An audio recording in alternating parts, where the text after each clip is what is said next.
Depois da repercussão do meu primeiro vídeo review, inclusive muito obrigado aos comentários, eu decidi fazer um vídeo diferente. Um vídeo que é uma verdade que tem que ser dita. O melhor Superman desde Christopher Reeve é o do Henry Cavill. Mas assim como no meu vídeo anterior, eu vou dividir a minha análise em partes, para você entender certinho todos os meus pontos do porquê o Super Cavill, o Super Calvo, o Superman do Snyderverso é tão bom. E o primeiro tópico é uma verdade que tem que ser dita para muita gente por aí. Infiel é o caralho. Dizer que os filmes do Snyder não são fiéis às HQs é um atestado de poser de quem não lê quadrinhos e só vê opiniãozinha no YouTube. Galera, vocês vão me desculpar, mas o Superman tem mais de 85 anos. Ele não tem só a fase da Hanna-Barbera, Super Amigos. Não, ele evoluiu assim como todos os personagens dos quadrinhos evoluíram e ele tem várias interpretações sombrias durante a história dele, cara. Essa versão do escoteiro infalível vem muito da era de prata dos quadrinhos, tá ligado? E foi cristalizada pelos filmes do Richard Donner com Christopher Reeve, que transformou ele num ícone da cultura pop e moldou o gênero de super-herói para sempre. Mas não é o Superman da minha época, não é o meu Superman e não é o Superman que me fez ficar apaixonado pelo Superman. É uma das várias versões do Superman. Algumas pessoas estão confundindo fidelidade aos quadrinhos com nostalgia dos anos 80, mano. O Superman pós-crise das Infinitas Terras é muito mais próximo do herói que busca seu lugar no mundo e tem dilemas reais. Mas você não leu as HQs de verdade do Superman, porque as HQs de verdade falam sobre esperança e bondade? Não, esse filme não fala nenhuma vez de bondade. Eles não cometerão os mesmos erros que nós. Não se guiá-los, Cal. Não se lhes der esperança. É o que esse símbolo significa. O símbolo da Casa El significa esperança. E nessa esperança está a crença fundamental no potencial de cada pessoa como uma força para o bem. Mano, esse é literalmente o Superman que mais salva pessoas em live action ever. O cara salva mais pessoas do que o Christopher Reeve e do que o David Crossford antes mesmo de vestir a porra da capa, velho. Não é porque o filme não tem um diálogo raso sobre o que é esperança e bondade que significa que não tem, tá ligado? Bondade é maneiro e radical. Pessoas gostam de usar Superman All-Star de argumento pro Superman colorido, mas dá uma olhada real nesse Superman, velho. O Superman All-Star é um dos Supermans mais giga-sheds que tem na história das HQs, cara. É um cara que fica constantemente irritado durante a história. Olha só, eu já estou farto dos dois. Extremamente estoico e badass durante a história, mas ele baixa sua guarda apenas quando ele fala com a sua mãe. Parece magro. Está doente? Oh, mãe, eu sou o Superman. Eu tô preocupada que tirei você de mim. Nunca vou me tirar de você, mamãe. Ele se sacrifica para salvar o mundo, se despedindo da Lois numa cena extremamente fofinha. Cara, olha a reação do Cabra ao saber que vai morrer, cara. Sua passagem pelo Sol sobrecarregou suas células com radiação solar. Suas células estão saturadas de poder. Estão explodindo por dentro. Luthor me usou para matar você. Entendi. Como que isso não é estoico e moderno? O que isso tem a ver com o reclamão do caralho, velho? Olha as primeiras interações dele com a inteligência americana, mano. Mesmo ele não confiando neles, olha como ele ainda consegue ser um shed, um querido do caralho. Senhor, meu nome é Dr. Amil Hamilton. Eu posso ver seu crachá no seu bolso. Também posso ver o esquadrão de soldados na sala ao lado, preparando um tranquilizante. Não é necessário. Temos preocupações legítimas com a segurança. Vamos colocar as cartas na mesa, senhor? Vocês têm medo de mim porque não podem me controlar. Não controlam. E nunca vão. Mas não quer dizer que eu seja seu inimigo. Ai, mas porque a paleta de cores é colorida? Foda-se o colorido, filha da puta. O que colorido tem a ver com ser fiel a HQ? Tem 1 milhão de HQ extremamente colorida, dark pra caralho aí. Olha os filmes do Batman, cara. O filme mais fiel da mitologia do Batman é o Cavaleiro das Trevas. E ele não é bom porque ele tem a paleta de cores da Era de Ouro, da saga do Batman. Não, ele é fiel porque ele conta muito bem uma história do Batman, Bruce Wayne, uma história de origem por duas caras. Ele tem a melhor história live action já contada do Coringa até hoje. O Gordon é extremamente bem representado nesse filme. É por isso que esse filme é bom. Pô, brother, eu não sei vocês, mano, mas eu não quero que o próximo Batman seja igual ao do Tim Burton. Eu não quero que o próximo Batman seja igual ao do Christian Bale. Por que eu vou querer que o Superman seja igual ao do Christopher Reeve, mano? Porque o importante de verdade é o cerne ser respeitado, é o personagem ser respeitado, é a fase que ele está adaptando ser respeitada, é os arcos clássicos do personagem ser respeitados. Que me dá deixa pra entrar no meu próximo tópico, que é o grande arco do super calvo do Zack Snyder.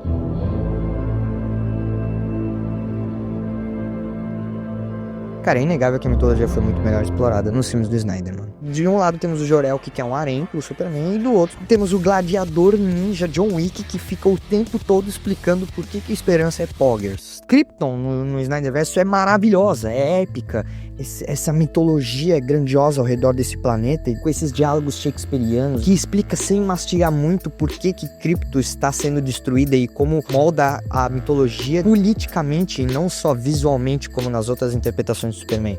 Ao mesmo tempo que os pais da Terra são extremamente respeitados, criados de uma forma inteligente. Parafraseando minha esposa quando a gente reassistiu o filme, os pais do Clark não são só dois rednecks genéricos, eles são personagens de verdade. Ela tem toda a razão, cara. O jeito que o filme retrata tanto a Martha quanto o Jonathan sendo dois fazendeiros inteligentes que sabem a situação do Superman, eles não entendem exatamente como funciona esse bebê alienígena, mas eles entendem o suficiente para guiar o Superman durante a vida dele. É muito foda, é muito bem escrito, cara. Levei a um metalurgista da Universidade do Kansas. Ele disse que o metal do qual isso é feito não existe na tabela periódica. É uma outra forma de dizer que isso não é da Terra, Clark. Assim como você. Seria um grande fardo para qualquer um suportar, mas você não é qualquer um, Clark. Eu acredito que você foi enviado pra cá por uma razão. Muita gente critica o personagem do Kevin Costner porque ele não quer que o Clark salve as crianças, mas cara, você tem que entender que ele é o pai que criou o Clark. Ele não só tem o medo do que o governo pode fazer se descobrir Clark antes da hora, mas ele tem o medo do que as pessoas podem fazer se mal interpretarem o Clark se descobrirem antes da hora, o que é muito importante pro arco geral desse Superman. O roteiro em volta deles defende muito a ideia de que os ideais do Clark têm que partir das escolhas dele. A esperança e a bondade não são só coisas que ele é obrigado a fazer, são coisas que ele tem que escolher fazer. Essas mudanças pelas quais está passando, um dia, você vai vê-las como uma bênção e quando esse dia chegar, vai ter que fazer uma escolha. A escolha de se revelar com orgulho perante a raça humana ou não. Você pode salvá-la, Cal. Pode salvar todos eles. Porque isso é um fator primordial, cara. O Clark nesse filme é um protagonista ativo. Ele constantemente tá fazendo coisas durante o filme que faz a história andar. Ele não tá acompanhando a história tá acompanhando ele. Diretamente conectado com a parada das escolhas dele. Ele que não consegue parar de salvar as pessoas e ter que ficar fugindo toda hora. Ele que escuta os caras falando sobre as escavações que estão fazendo no gelo e ele decide ir atrás disso sozinho. Porque ele interfere nisso.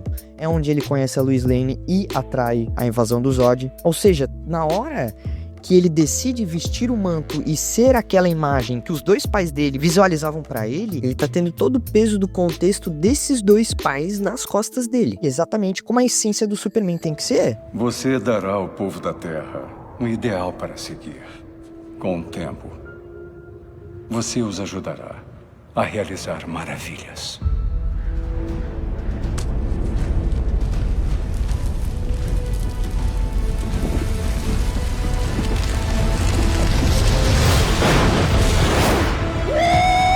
O mundo inteiro sabe que ele rejeitou a própria raça alienígena em prol da humanidade. Isso é um tema importante do arco inteiro do Superman nas histórias do Zack Snyder, porque isso é o motivador principal do Batman vs Superman. Uma forma muito mais madura de tratar desse assunto, em vez de fazer um roteiro infantilizado expositivo. É um negócio realmente real. Pra mim é o melhor ponto do filme. É esse debate ao redor da responsabilidade do Superman. Até que ponto é bom ele poder intervir unilateralmente onde que ele quiser, sem se importar com as fronteiras dos países.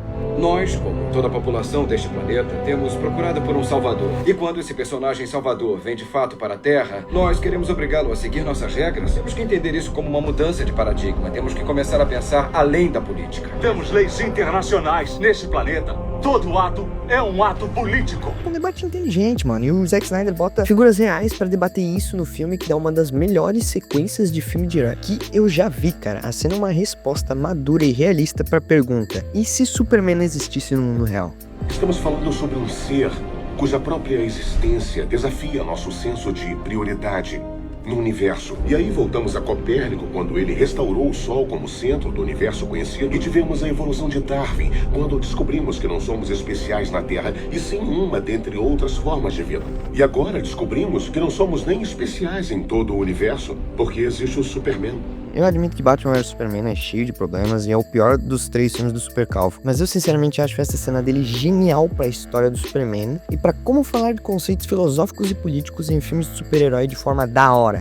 A senhora como senadora dos Estados Unidos, diria confortavelmente a um pai em luto: o Superman podia ter salvado seu filho, mas por princípios, não quisemos que ele agisse. Não acho que ele não deveria agir. Acho que ele não deveria agir unilateralmente. Do que estamos falando aqui, então? Deve existir um Superman? Ele existe. Entendi. Que é justamente o medo que Jonathan tinha de como as pessoas interpretariam o Super toda vez que ele salvasse alguém ou enfrentasse algum vilão. E porra, em 3 filmes o Snyder trouxe os vilões mais clássicos da história dos Supermans da era moderna, né, cara? O Zod é perfeito. É um Zod que tem uma presença absurda. Logo no começo tu já entende que o cara é fudido, mano. Ele invade lá o conselho e diz: esse conselho aqui fechou o caixa. Sob a autoridade de quem? Minha porra. Pum. Foda demais, cara. O cara dá aqueles discursos pistola, mano, que é muito cabreiro. Veja isso. Eu existo apenas para proteger Krypton. E cada ação que eu realizo, não importa quão violenta ou quão cruel, é para o bem maior do meu povo. E agora, eu não tenho mais um povo. Caralho, meu irmão, esse cara aqui, velho. Puta merda, o Superman tá fudido.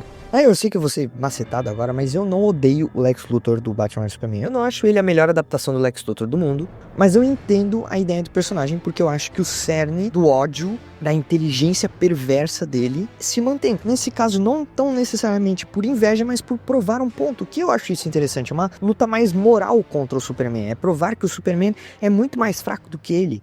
God is all powerful. He cannot be all good. And if he is all good, then he cannot be all powerful. E eu adoro a curiosidade mórbida, esquisita dele, eu adoro essas cenas. Ele vê o mundo de uma forma que a gente não vê, isso que pra mim é assustador. As coisas que ele ameaça fazer, ele faz. O plano dele funciona muito bem, ele deixa o Superman de joelhos e no final mata o Superman.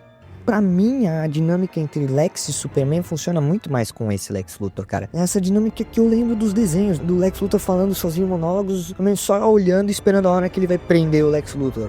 Eu vou te levar sem te quebrar todo.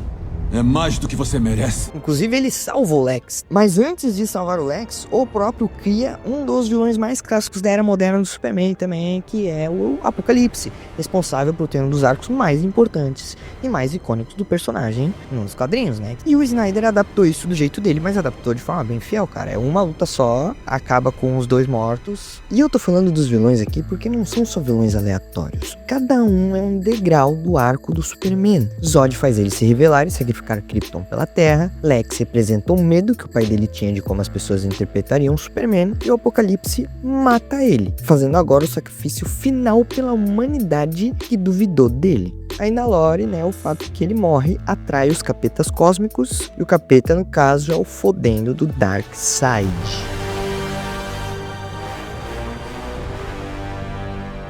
Não diretamente o Darkseid, mas ele enfrenta o Lobo da Steppe. Só que o Lobo da Steppe, ele durante o filme inteiro não tem nada de pessoal com o Superman, mas a figura do Darkseid é proeminente porque ela é o motivador do Lobo da Steppe estar na Terra e fazer o Superman reviver. E depois o Darkseid usa a equação antivida para controlar a mente do Superman no futuro pós-apocalíptico dos sonhos do Batman. Então o Darkseid tem um envolvimento bem direto com a figura desse Superman. E pô, vocês me desculpam, mas eu adoro a versão do Darkseid do Zack Snyder. Eu amo essa merda, cara. Vocês que se fodam. Como vai recuperar seu grande prêmio? A antivida foi encontrada, Desad, e nós não vamos parar por nada até tomá-la. Prepare a armada. Vamos usar métodos antigos.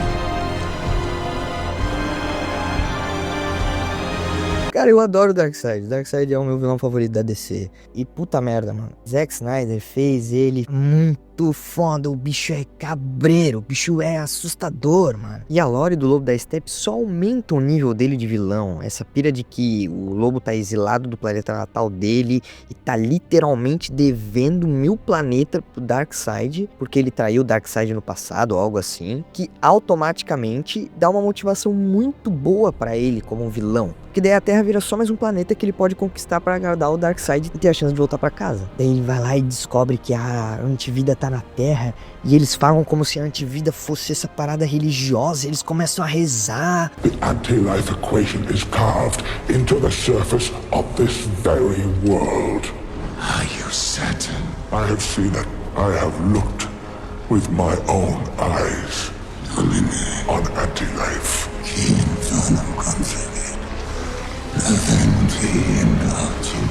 Bagulho meio terror cósmico, cara, é muito massa, velho. Vai se fuder. E esses vilões são os responsáveis diretos por fazer a Liga da Justiça se unirem e trazer o Superman de volta. Só que é muito massa, porque ele volta meio do mal, meio que provando aquela parada que as pessoas estavam debatendo no filme anterior. Olha como ele é roubado e olha como isso é perigoso e tal. E daí eles ficam meio assim, será que ele vai ajudar a Liga da Justiça? Eles decidem agir sozinhos, tá tudo uma merda, tá todo mundo se fudendo. Puta cena foda de ação, épico, puta merda, ó, que foda. E de repente o filme me entrega isso aqui. O Darkseid.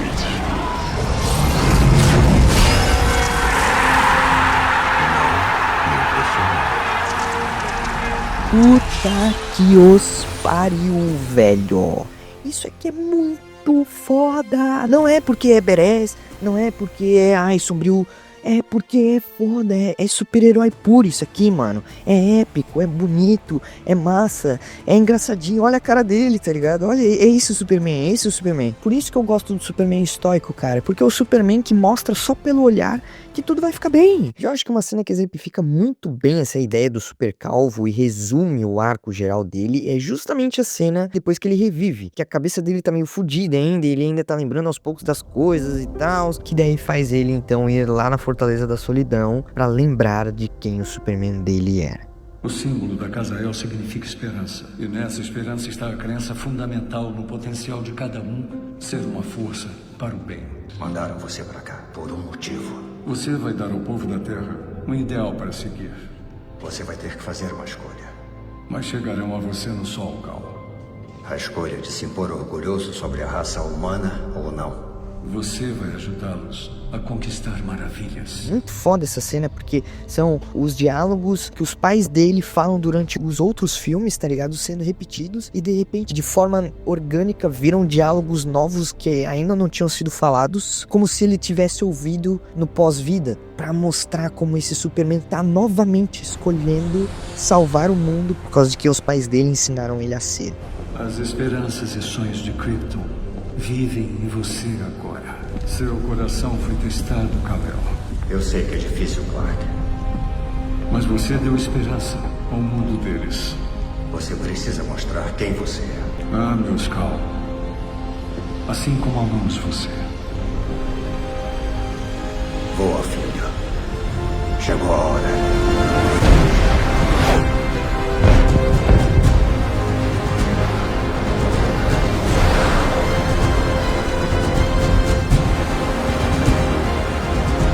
E eu acho que esse arco inteiro do Superman, as adaptações dos vilões, de histórias clássicas, o Snyder ele acerta em muitos desses aspectos do Superman moderno. É por isso que o último tópico vai focar em defender a visão do Zack Snyder.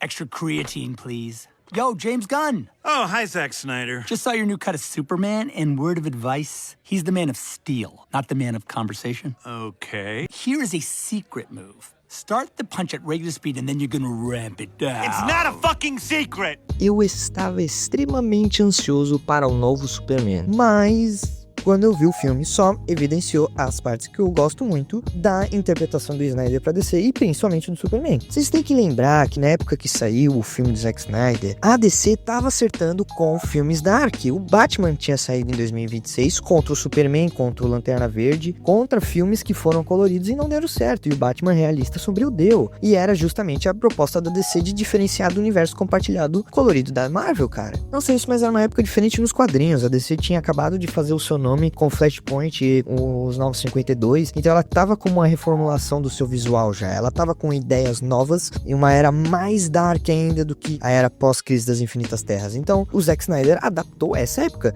Tanto que se tu for ver, mano, visualmente a Mulher Maravilha dele tem mais traços do clássico do que o Mulher Maravilha que tava saindo nos quadrinhos da época, cara. O Superman dos quadrinhos que ficou sem cueca primeiro. O Batman dele é o único Batman live action que teve coragem de usar o traje preto e cinza até hoje. Pra mim, o Snyder é de longe um dos diretores que melhor consegue traduzir as páginas das HQs pro live action, tanto nas cenas de luta quanto na fotografia épica. O jeito que tu sente o poder dos kryptonianos, tu sente os socos, tu sente a voada deles quando eles quebram a barreira do som, tu entende o quão roubado eles são. As batalhas entre o Super e eles é basicamente Invincible live action. A destruição do cenário, os efeitos visuais extremamente bem integrados e o senso de velocidade dão uma gravidade pra ação que raramente se vê, inclusive em filme de herói.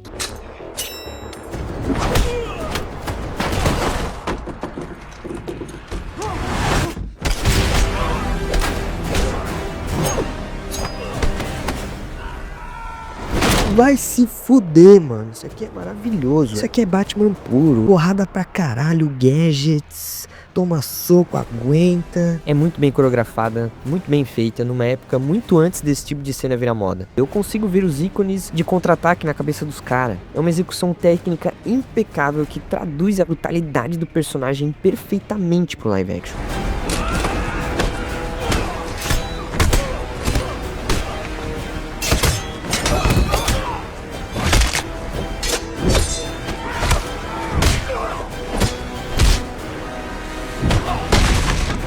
Pode ter seus erros narrativos, mas quando o assunto é recriar cena das HQs, o cara é simplesmente um gênio. Não só isso, mas eu acho que ele retrata muito bem aquela sensação lúdica, épica e mágica do jeito que histórias e quadrinhos de super-heróis são contadas visualmente. Dá pra ver que ele tem muita paixão pelo universo da DC. O cara fez cenas adicionais pro Snyder Cut na garagem dele. Olha o Lanterna Verde que ele fez na garagem contra o da série milionária da HBO, mano. As trilhas feitas pelo Hans Zimmer e pelo Junkie XL ajudavam a contar o filme junto com o filme em si. A trilha do Superman é linda e me faz arrepiar toda vez que eu escuto ela.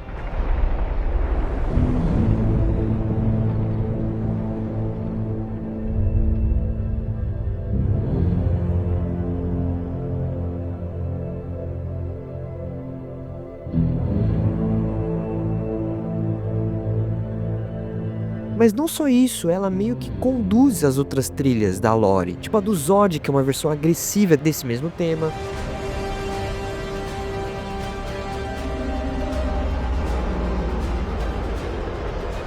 Ou a do cara protestando no Batman vs Superman, que é quase uma versão depressiva desse mesmo tema.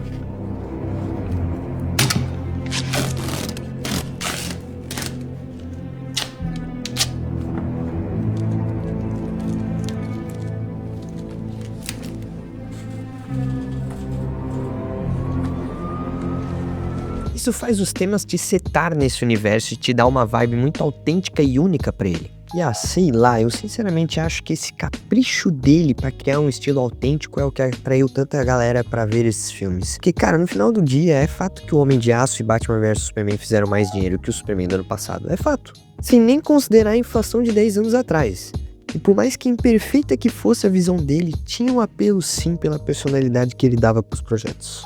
Em resumo, eu nunca quis que o Snyderverse voltasse. Ele teve seu tempo, já era. E eu tinha muita mente aberta para o universo da DC do Gunn, porque eu gosto muito do Guardiões da Galáxia 2, mano. E eu adoro Peacemaker também. Então eu tava muito esperançoso, cara. Eu juro pra vocês, o primeiro trailer me fez ficar emocionado, cara. mas eu juro que eu fiquei tão decepcionado com o filme do Superman que só aumentou o valor e me fez sentir saudade do universo e dos filmes do Zack Snyder, cara, me desculpa. Eu ainda torço muito pra essa DC dar certo, mas eu vou ser bem sincero que as minhas esperanças na DC hoje e o meu hype estão 110% focados no universo do Batman do Matt Reeves.